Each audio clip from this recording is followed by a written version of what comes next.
Well, I did not see that coming. Last week I published my tour to Framingham Heart Study campus, and the comments section blew up with some people accusing me of fraud and libel.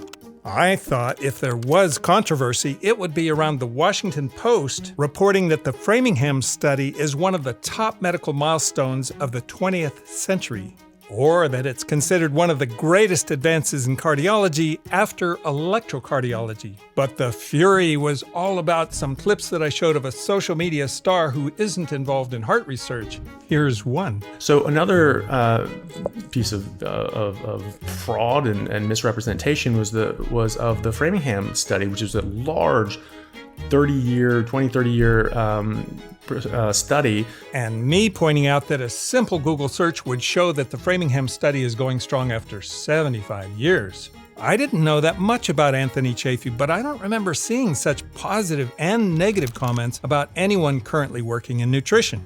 It felt important to point out that what he says about the Framingham study findings is the opposite of what Framingham study reports. And in fact, things like the Framingham study showed an inverse association between total cholesterol and cardiovascular death and mortality, right? So the lower your total cholesterol, the more people died of heart attacks and strokes. So this was just misrepresented. This was the AHA, the American Heart Association, is a pack of lying somethings. It's not the American Heart Association misrepresenting Framingham. It's Framingham reporting exactly the opposite of what Anthony just said, and doing it consistently for more than a half century. The higher numbers you see are higher risk, meaning total cholesterol not far above 200 presents a risk similar to smoking. So I watched Anthony's viral speech, "Plants are trying to kill us," because that's also the opposite of what Framingham data shows. So most fruits are still actually going to be toxic to humans. This is the study from Professor Bruce Ames from Berkeley. This was published in 1989, and he showed that just the natural plants and vegetables contain 10,000 times more naturally occurring pesticides by weight than the industrial pesticides that we were using on them, and that they were orders of magnitude times more likely to cause cancer than the industrial pesticides, in this case ALAR, which they were looking at specifically. They were trying to actually get it banned, and they were saying, we gotta get rid of this is poison, and it is. Spinach is worse. He's speaking about the Bruce Ames, the legend. Too many honors to list, including the National Medal of Science. He's this guy who was interviewed by the Journal of the American Medical Association. The headline reads, "Ames agrees with your mom's advice. Eat your fruits and vegetables." He testified in Congress in 1997 that the lower quartile of fruit and veggie consumers were twice as likely to get cancer as the top quartile. This is the chart he published in Nature in 2002. It shows that high fruit and veggie consumption cuts the risk of most cancers by a factor of 2 or more. More for pancreatic and stomach cancers, less for hormone-dependent cancers like breast and prostate. If you've decided that I am a libelous fraud, you can always hear from Bruce Ames. I have an Italian wife, and she feeds me a wonderful Mediterranean diet. We eat lots of fish and veggies, and I love Italians cook veggies in wonderful ways with a little olive oil and garlic. And so I don't eat veggies with a meal. I feel deprived. Now you see why I named this episode Science versus Fiction. By the way, the article Anthony displayed was not written by Bruce Ames. It was written by anonymous staff at a pop science magazine who quoted him without clarifying the context. I've read plenty of Bruce Ames' papers, and here's how he clarifies the context. It is not argued here that these dietary exposures are necessarily of much relevance to human cancer. He's talking about the chemicals in plants. Indeed, a diet rich in fruits and vegetables is associated with lower cancer rates. This may be because anti-carcinogenic vitamins and antioxidants come from plants. My dog Layla wants to go out on a run. I can tell from reading the comments that a large number of people prefer personal experiences to the large data sets like Framingham collects. So here's a personal experience. I just recorded a speech from 100-year-old nutrition professor John Scharffenberg, who is currently touring the world on his own, giving health lectures in places like Slovakia, Madagascar, and Guam, driving his red Prius to the airport and getting thunderous standing ovations. His parents raised him vegetarian from birth. He has never eaten a piece of meat, and plants have not killed him yet. So I'm traveling quite a bit by myself. Everybody asks, do you drive a car still? Of course, I drive a car. I got a red Toyota Prius. You could say, oh well, genetics. But that's the thing about Framingham data. They sequence the DNA of their study participants so they know their genetics. That's the triumph of data versus anecdotes. But in the battle of science versus fiction on the internet, science often loses because scientists have two arms tied behind their backs. One, they don't have time to become social media stars because doing science is taking 99% of their time. Two, they can't make fantastical claims like plants are trying to kill us because the data doesn't support it. So this is the interview I promised with the director of the Framingham study, an exceptional scientist. Not as flashy as a social media star, but many times more knowledgeable. So you joined Framingham in 1984. Yes. You had to think about that. Yeah, It's been a while, almost 40 years. almost 40 years. Why'd you do it? I did training in cardiology fellowship, and That was at Harvard, right? yeah, I was interested in doing a field of medicine that was doing exciting research. And at that point in time, some of the early clinical trials on cholesterol lowering, on beta blocker use in people with heart attacks, on blood pressure lowering clinical trials that demonstrate reductions in heart disease risk, those new trials were all happening, many of them in the field of cardiology. The other thing was, one thing that was common to many of these studies was they were predicated on observations that came from Framingham about blood pressure as a risk factor, cholesterol as a risk factor, and if we intervene against blood pressure or cholesterol, could we lower cardiovascular disease risk? The answer eventually turned out to be yes, and made it very exciting to be in the field of preventive cardiology, but a lot of it was linked fundamentally to Framingham. There was a lot of drama in that discovery, right? Ed Freis and all of the stuff he went through. Ed Freis, absolutely. Can you tell that story? It was the drama in your book. I read your book, and the Amazon reviews were 5 stars and 2 stars. 5 stars for the people who wanted a story of history, and 2 stars for the people who just wanted to be told what to eat.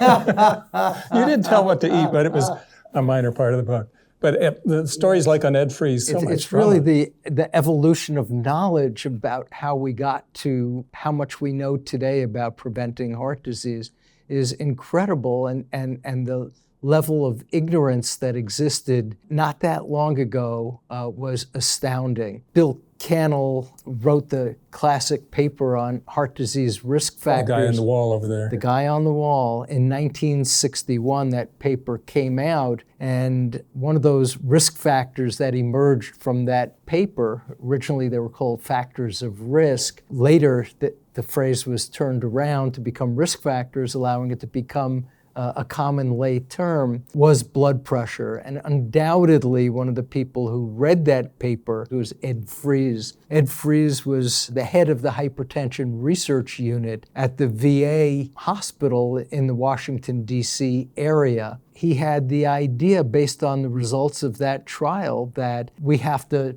look at intervention to lower blood pressure and determine whether or not it can reduce risk for heart disease. I had the opportunity to visit Ed Freis in his home. He was great. He was in his mid-80s, I'm guessing. Very amazing guy. Anyway, he told me the story of the VA cooperative trial, the first large clinical trial of blood pressure intervention in people with moderate to severe hypertension. Meaning they took a drug. They took 3 drugs together with dramatic blood pressure lowering effects. He demonstrated unequivocally that lowering blood pressure in these people could dramatically reduce their risk for heart disease. He told me he was scared to death when these results came out because he thought he would be attacked from both sides. He'd be attacked by people who said, we knew all along that blood pressure lowering would reduce risk for heart disease. how could you do a clinical trial that put people on placebo? Half the people in the trial were put on placebo, fake medication, not real medicine. How could you dare allow those people to remain with their blood pressure levels unlowered? Didn't some guy call him unethical? It was the question was it unethical to put people on placebo and allow them to have those extreme levels of high blood pressure? And those who said quite clearly, of course we have to do this clinical trial. We know we have to treat these people. And those who said that these levels of blood pressure were natural, and how could you interfere with these natural levels of blood pressure? You might do harm by virtue of the treatment. So he was afraid he would be attacked from both sides, was afraid to publish the results. He published the results, and it changed things forever because it was really the linchpin of the evidence that demonstrated how important it was to lower blood pressure in people, in that case, with moderate to severe hypertension. I saw your slide in the Garland lecture. Active therapy lowered blood pressure on average by 43 millimeters systolic and 30 millimeters diastolic. They aborted that trial early, right? Because Terminated. So the trial was stopped, and you know, this was a study. It was a very small study. They had very little money to do the trial. They met in the lobby of a hotel in Atlantic City. They didn't have money to pay for a conference room. Ed Freis told me, we didn't actually need a statistician to interpret the results of this trial. They were so obvious. Almost every single clinical event that occurred, heart attacks and heart failure and deaths and accelerated hypertension, kidney failure, everything occurred in the people who were left on placebo, and none of the events, only one event, occurred in those who received active treatment, making it extremely clear how beneficial treatment was. Amazing. So a lot of people thought that high blood pressure, just getting higher blood pressure with age was a natural thing, right? You need to pump more blood through the vessels, whatever. And wasn't that the origin of Framingham? FDR died, he had astounding blood pressure. You want to tell that story about how it got started and what people thought about blood pressure back then? Roosevelt had very high blood pressures and was left untreated, in part because of ignorance about the effects of high blood pressure, in part because of a certain degree of medical malfeasance, and in part because there were very few effective drugs to treat high blood pressure. One of the effective drugs for lowering blood pressure at that point in time in the mid-1940s was phenobarbital, a barbiturate sedative, and it'd be pretty hard to be president of the United States while taking sedative medication. And on April 12, 1945, Roosevelt was in Warm Springs, Georgia, which was his little escape and retreat. And he was signing a sheath of papers and suddenly complained of a terrible headache, grabbed the back of his neck, and lost consciousness. They ran over, checked his blood pressure. It was 300 over 190. He died shortly thereafter, and his high blood pressure was actually a sign of a massive cerebral hemorrhage, a bleed into his brain from untreated hypertension leading to the rupture of a blood vessel in his brain. Again, you had the President of the United States who was untreated for a readily treatable disease, something that you can't imagine happening to anyone in our country today, aside from people who are completely negligent in terms of getting any medical evaluations and treatment. In 1945, he was succeeded by Harry Truman. And in that era of post-World War II prosperity, there was money to put into medical research. And one of the areas that was advocated for by Paul Dudley White, for example, was a clinical study to follow people for the development of heart disease, to help unravel some of the underlying causes, with the hope that doing so would identify future treatments that might prove to be beneficial for the prevention of heart disease and stroke. So 1948, Harry Truman approves 20 years of funding for Framingham. Congress set aside some funding for the Framingham Heart Study. It was initially envisioned as a 20-year project to identify some of the root causes of heart disease. With a study from Bill Cannell and colleagues in 1961 and other studies, eventually many of the seminal factors of risk for heart disease were revealed. So that paper in 1961 came 13 years after you started? I think you mentioned in your book that it's a little bit hard to be an epidemiologist in the beginning for the first 10 years because you're collecting, but you haven't seen results yet. You can't publish. Can you talk about that a little bit?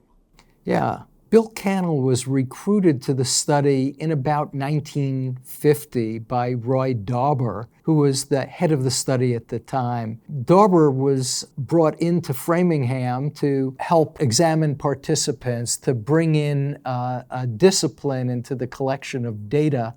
And he needed help, and he recruited Bill Cannell, who was a young medical trainee. I can't imagine myself agreeing to a job like that in 1950 with the knowledge that it might take up to 20 years to collect enough data to be able to write the seminal papers that the study was designed to produce, to collect data for year after year after year, and perhaps devoting a good portion of a medical career to the collection of data before you would be able to analyze and interpret it. That was one of the big issues, time.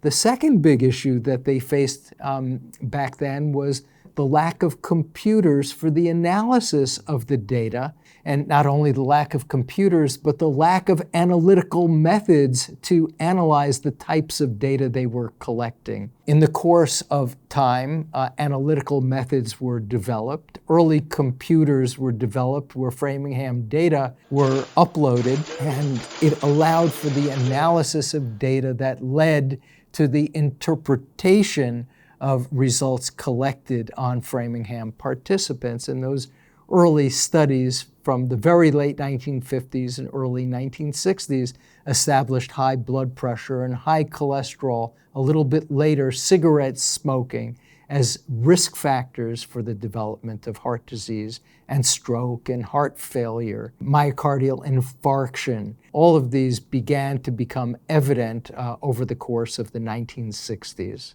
As astounding as those discoveries were, as bedrock as they are to our understanding of heart disease now, maybe this has always happened. I don't know how much you keep up with social media, but in social media, the people who get the views now, and we're talking millions of views, are like steak and butter gal. She just recommends steak and butter. Carnivores who say red meat is the only superfood. There are even professors. Robert Lufkin is writing a book that's coming out in June called Lies I Taught in Medical School.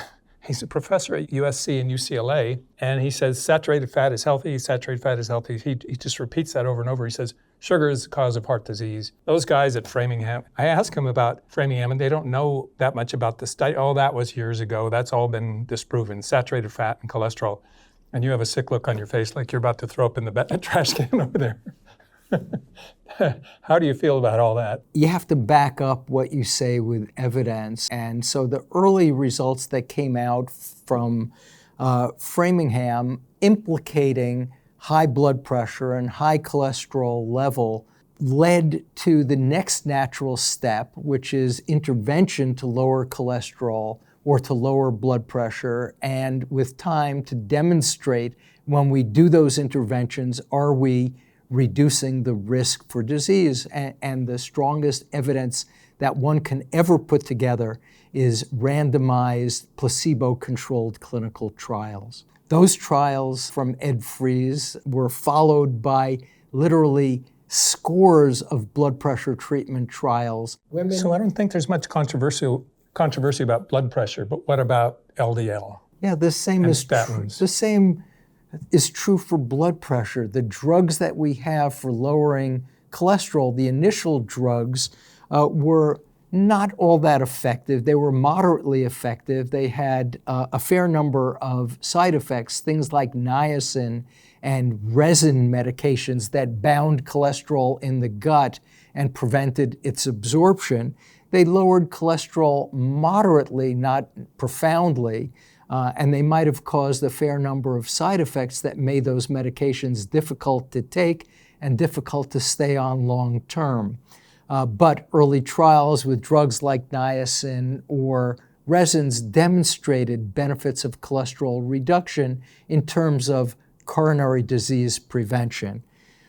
Some years later, the development of much more powerful cholesterol-lowering medications, the statins that everyone knows about today, demonstrated the ability to lower cholesterol levels by 30, 40, 50% with medications that produced, for the vast majority of people, very, very few side effects. And those studies demonstrated rather remarkable reductions in heart disease risk as well. And the statin effect is overwhelmingly exclusive to lowering cholesterol and further demonstrates a cause and effect relationship of the LDL cholesterol, or the bad cholesterol, to risk of heart disease. Well, especially with Mendelian randomization, don't you get it even better cause and effect? I'm amazed you know about that. Oh, I know all about that, yeah. Talk to us a little bit about that. Yeah, so in addition to those clinical trials, the actual placebo-controlled clinical trials, we have ways of inferring causal effects on disease outcome. And one of those uses our genetic information and a method called Mendelian randomization, named after Gregor Mendel, who was one of the first great geneticists from his early experiments looking at smooth versus wrinkled peas. It allows us to extract information from genetics on hundreds of thousands of people to identify genetic variants that determine one's cholesterol level and infer a genetic effect on cholesterol and use that genetic effect to infer its causal relationship to things like heart disease. And we know now, and no surprise, that LDL cholesterol can be inferred from this powerful genetic method to be causal for heart attack. And one big surprise from Mendelian randomization had to do with the HDL cholesterol. There's a good cholesterol and a bad cholesterol. And it was thought for many years, and in fact inferred from Framingham observational data about HDL cholesterol, that HDL cholesterol was protective, and that if only we could raise HDL cholesterol in people, we could reduce their risk of heart disease. Eventually, drugs were developed that could powerfully raise HDL cholesterol, but lo and behold, one of them was called torcetrapib, could raise HDL cholesterol by 50%, 75%, even double in some people their HDL cholesterol. Lo and behold, when a large multi-million-dollar study of torcetrapib was published, it turned out to be completely unprotective with regard to heart disease. Well, could that outcome that cost a pharmaceutical company tens, if not hundreds of millions of dollars have been predicted? And the answer is Mendelian randomization could have predicted and did predict that HDL, while it was associated with heart disease in a protective manner in observational data, was not found to be truly causally related to heart disease. So I heard that William Castelli used to talk about high HDL quite a bit, that it was protective. But then later on in his career, he came to the conclusion that I don't think HDL has much to do with heart disease anymore. Well, we certainly now know today that HDL remains a good predictor of risk. It is associated with higher risk in almost every population that has ever been studied. So it can be used for risk prediction. I see. But simply because it's useful in risk prediction, and it is, does not mean that it fulfills the other requirement that raising HDL will be beneficial. It takes a clinical trial to do that. And just as we did clinical trials to demonstrate the benefits of blood pressure lowering, we didn't rely solely on observational data to make decisions about treating patients. Just as we required clinical trials of cholesterol lowering and didn't rely solely upon the observational data linking high levels of LDL cholesterol to risk. The same is true for HDL. While we had the observational data implicating HDL cholesterol as being beneficial and protective, it required clinical trials to prove the fallacy of the assumption of intervention. I see. So the intervention decision should be based not only on the strength of observational data, but observational data coupled with clinical trial results. And in the case of genetic data, when it's available, what do we know from the genetic data about Mendelian randomization? Does that further provide convincing evidence of a causal relationship? Fascinating. And there are people in the low-carb community now who are promoting the triglyceride to HDL ratio. Do you have any thoughts on that? Have you heard about that? Or? Yeah, non-HDL cholesterol, which is primarily made up of triglycerides, is a reasonable second-level risk factor after you consider the LDL cholesterol. So when you have a very high triglyceride level, which typically is also accompanied by a low HDL, hence a very high ratio of triglyceride to HDL would be also an important second predictor after the LDL cholesterol. I see. Interesting. How many people work here? How many people work here? The pre-COVID answer to your question was 50 to 70 people come into this building to work on the charts, to work in the research clinic, to work on the analysis of data, to work in the medical records room. About 50 to 70 people, and then researchers who work with those data, statisticians, data managers. We all work together on different aspects of this to bring things together to be able to conduct research. It just seems astounding to me that there could be, in the age of social media, that there could be so many millions of views from people who don't have any degrees or are chiropractors who are not involved in research or whatever. And here you have, something like 100 people working for 75 years. Yeah, in addition all this data to about 50 to 70 people who work at this site, we have easily another 50 to 70 who work at an affiliated location. A majority of those other 50 to 70 people work at Boston University, at the medical center or the main campus. There's a biostat department. There's a medical research program where my colleagues from Boston University work and do research on Framingham data and coordinate many aspects of the program. And it almost got shut down 20 years into its history. The project started in 1948, originally envisioned as a 20-year program, that it would take about 20 years to develop enough heart attacks and strokes to be able to relate baseline measurements at the first visit to the occurrence of disease over time. By 1968, the study was so successful, there were many who said, "You have fulfilled your mission, and now it's time for us to terminate the study. Congratulations on doing such a wonderful job." And many aspects of the study began to undergo closure. Funding was about to be completely terminated. Participant exams were stopped. Continued surveillance for the occurrence of events would occur, but only by a skeletal team of about 5 study employees. Everyone else would be laid off. And that led the then study director, Roy Dauber, and his disciple, Bill Cannell, to contact colleagues. Roy Dauber left NIH to work at BU. He went around from location to location, contacting colleagues of his all around the country to lobby to keep the study open. One of the people he went to was one of the people who was instrumental in the founding of the study, and that was Paul Dudley White. Thank heavens. And he wrote a letter to Richard Nixon. He wrote a letter to Richard Nixon, and Nixon owed him a favor, owed him a very big favor. Why? Why do you owe him a favor? Nixon was vice president under Eisenhower in the 1950s when Eisenhower suffered a massive heart attack.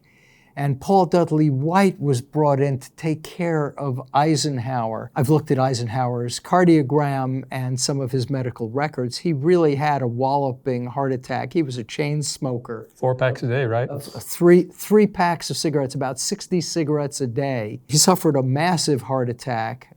It was at one point touch and go whether Eisenhower would survive. But Paul Dudley White was brought in.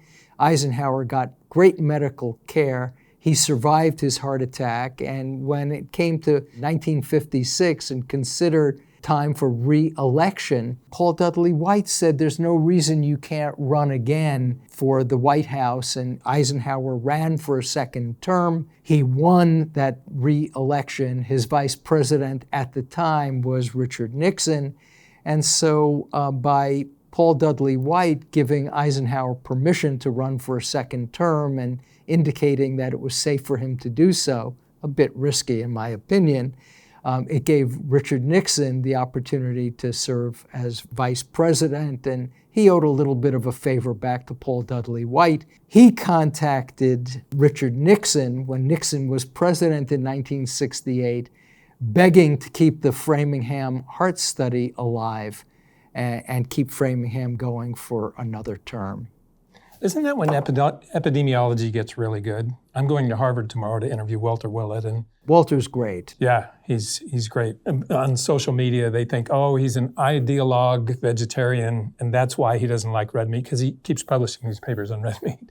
Doesn't epidemiology just get better as it gets longer? I mean, the Nurses' Health Study is, what, in its 30-something year? To discontinue it after 20 years before all these people die, I mean, that's the greatest endpoint, right? Yeah, we were talking about the discontinuation. So, Richard Nixon intervened, I believe, to keep the Framingham Heart Study alive. The study not only was kept alive and participants re-examined, but beginning in 1971, the study began recruiting a second generation of study participants, the offspring study, we call it today. These were the children and the spouses of children of the original study participants. This was another group of 5,000 people enrolled in the study, bringing younger, healthy people back into the study, a second generation.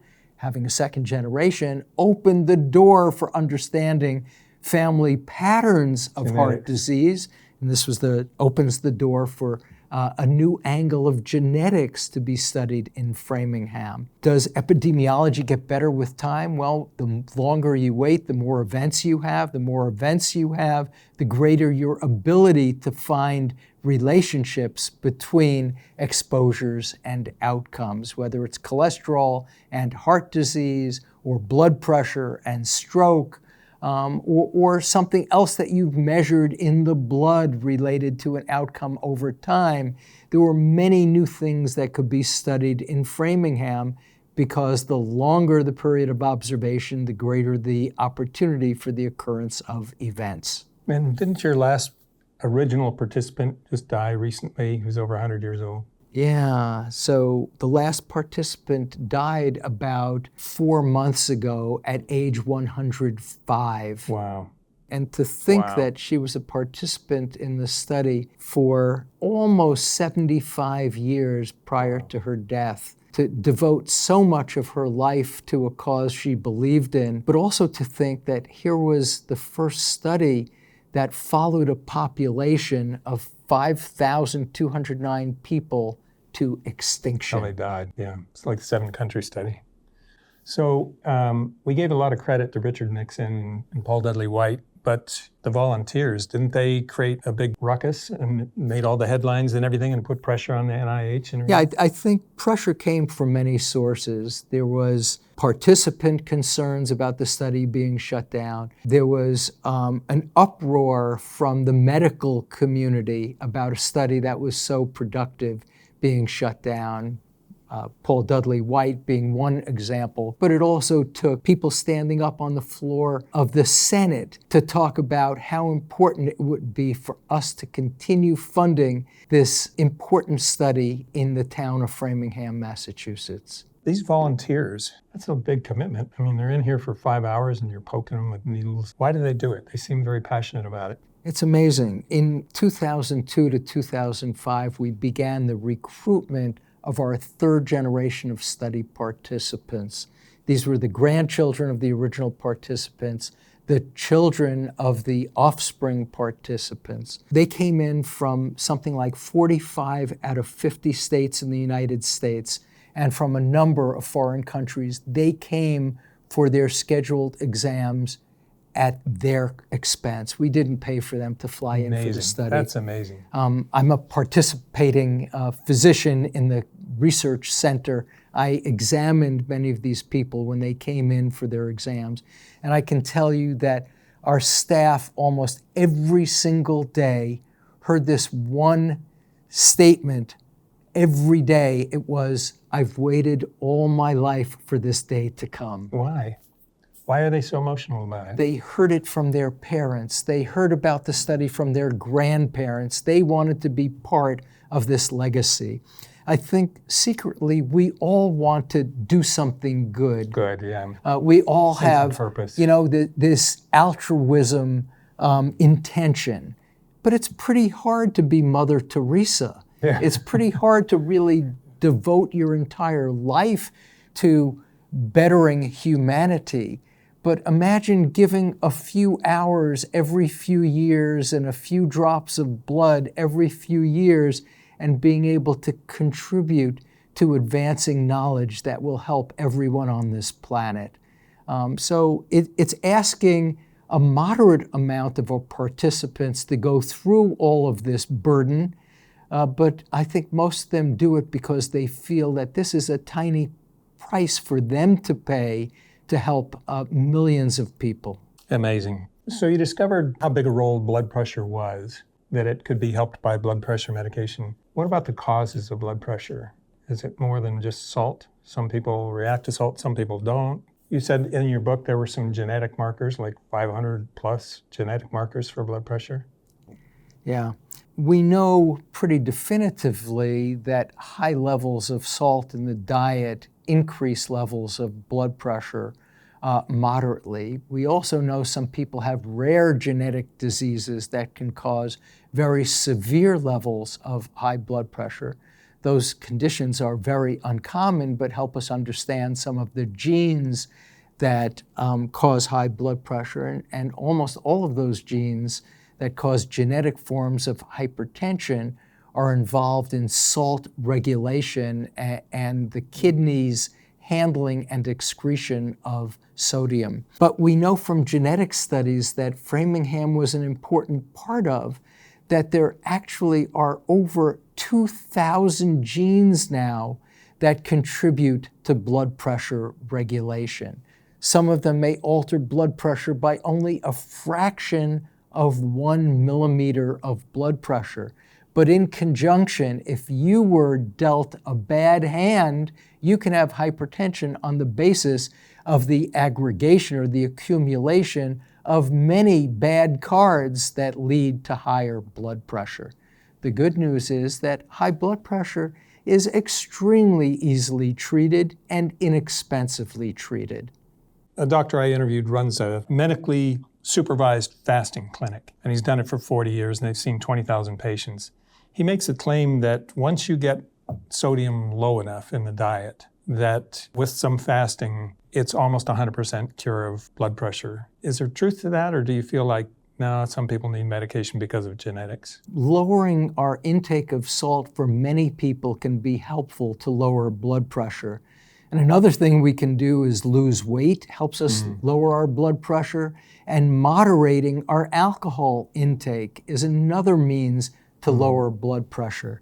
Blood pressure treatment should be accompanied by lifestyle modification, targeting sodium alcohol intake. Those all can help. Blood pressure medication is a much more powerful way for most people to lower their blood pressure effectively, because while being on a very strict and very low salt diet can lower blood pressure quite substantially, for many people it's difficult to undergo that kind of dietary it's in everything. change. It's in soups.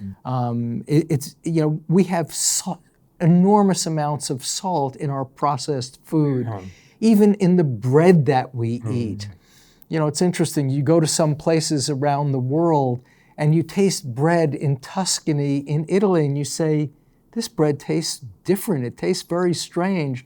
It's because they don't use salt in the bread there. Probably less sugar, too. And it's hard for us to develop a taste for some of these things since we were grown up accustomed to high amounts of salt in the foods that we eat. So let's talk about saturated fat for a minute. It just seems to be the controversy that won't die. At least now it's been the talk of social media, that saturated fat is good for you. We got it wrong. We got it backwards.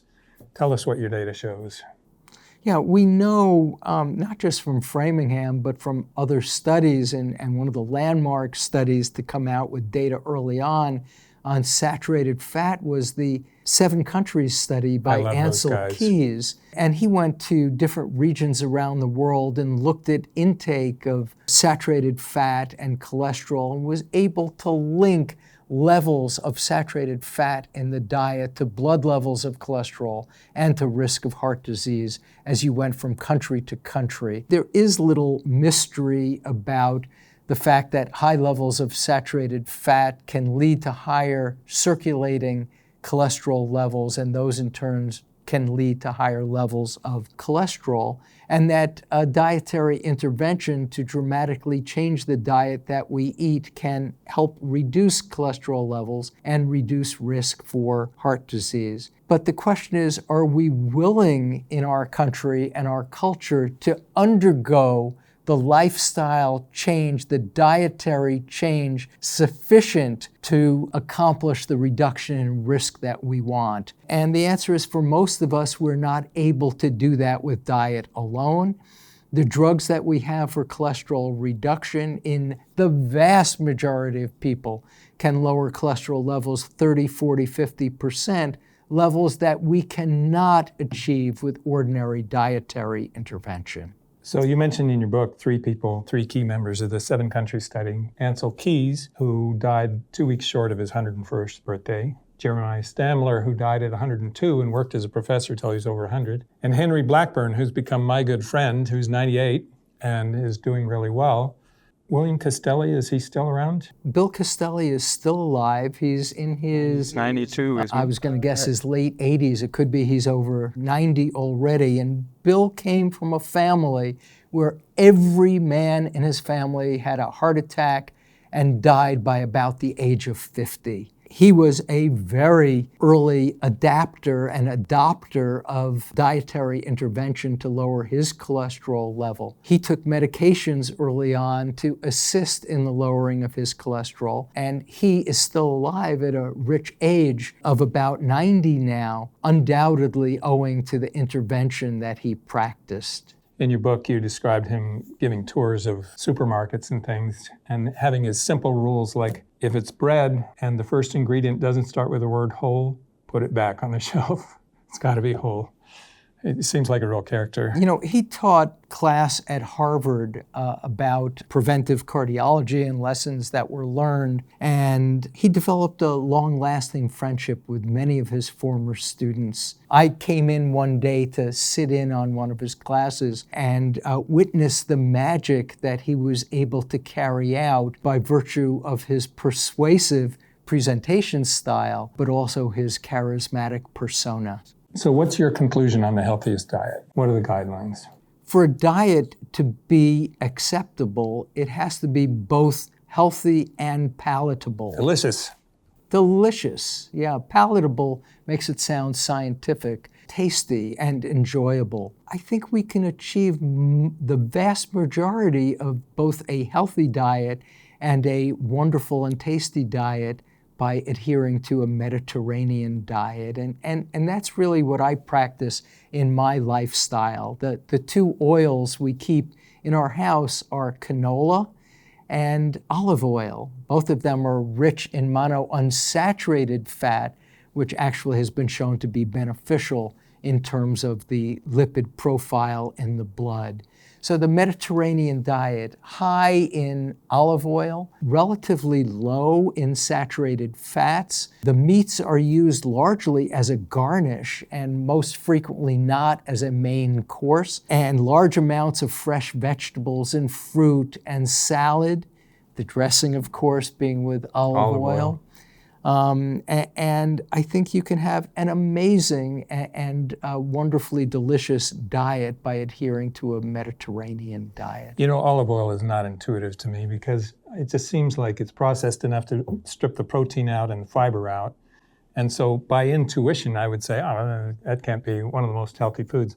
But the data are the data. And the Mediterranean diet is the legacy of Ansel Keys and the 7-country study. It's adopted everywhere. I mean, it's the basis of every food guide in the world, isn't it? I'm not sure how universal it is. I'm sure in Asia it's not they have exact. an Asian, yeah, that's true. You're right.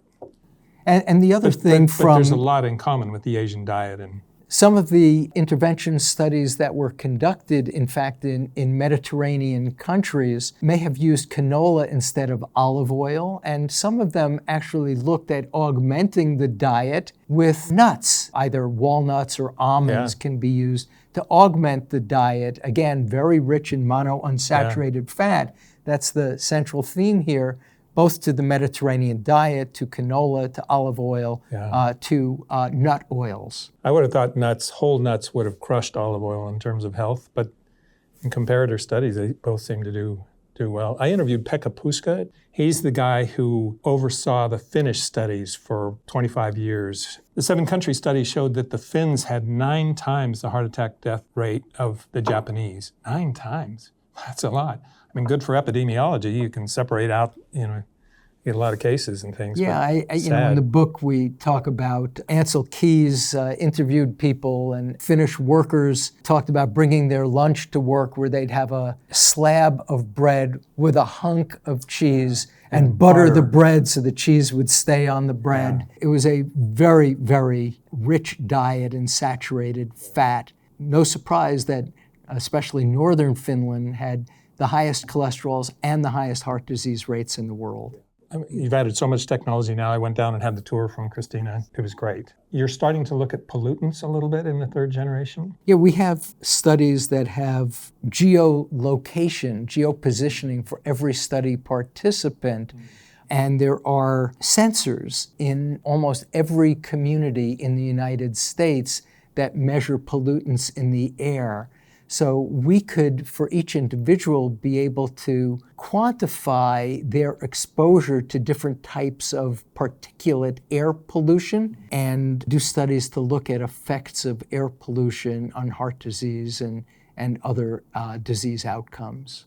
I'm an earth scientist by background, so I used to be involved in water testing and things. One of the chemicals we missed was PFAS chemicals, the forever chemicals that are used in the making of nonstick cookware plastics and so on. Yeah. I thought they were inert, and I think most scientists thought they were inert. They're turning out to be toxic in parts per trillion. They bind to the proteins in liver and kidney. I mean, interesting. We just started to replace all of our cookware at home. Yeah. It's like going back in time of stainless steel fry pans instead of the non-stick ones that I used for many years. Pour a little olive oil in them. Yeah, and I got a large enamel-coated cast iron pan that we use for baking in casseroles. Yeah. My jacket is covered with PFAS because I bought it 20 years ago. It doesn't harm me because you don't get dermal absorption. You have to eat it or drink it. You commented on red meat in your book a few times, and you characterized it as sedentary animals that are overfed and marbled. And I noticed when I asked you about healthy food, you just said meat is eaten sparingly, but you didn't talk about red meat in particular or fish. Most studies that have looked at a different type of meat consumption have found fish to be relatively beneficial. Again, fish are relatively low in saturated fat compared to red meat.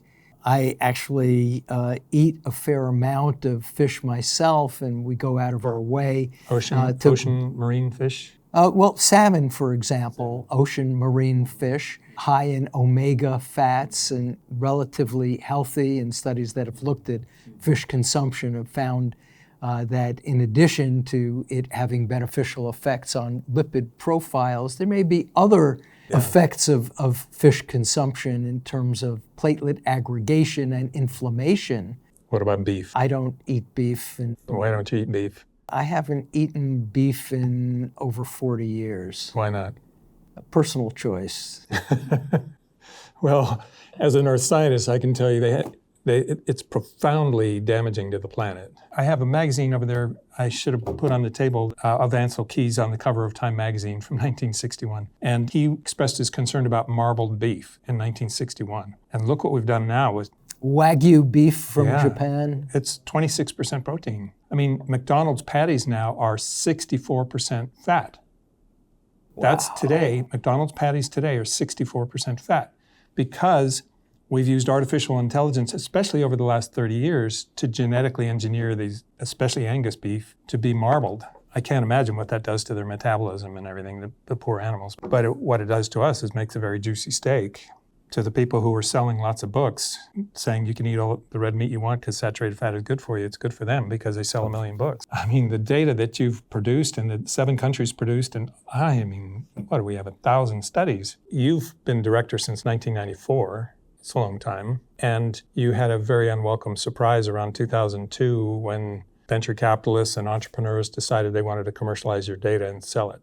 Yeah, it was about 1999, 2000. There was an attempt to start a for-profit company that was going to be called Framingham Genomic Medicine that would have commercialized Framingham data. Maybe they had their eyes set on acquiring DNA or biosamples of study participants as well. I'm not quite sure because I was never privy to the inner dealings, but eventually when study participants learned of this plan to start a for-profit company using participant data, many participants were up in arms. We got telephone calls every day.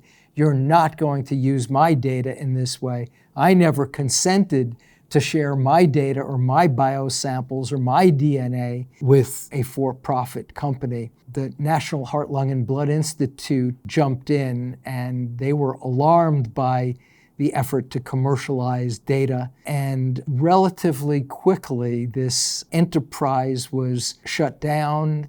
Good for the volunteers. I mean, that's twice the volunteers have jumped in. It takes years or decades to build trust, and you can erode that trust in a matter of minutes.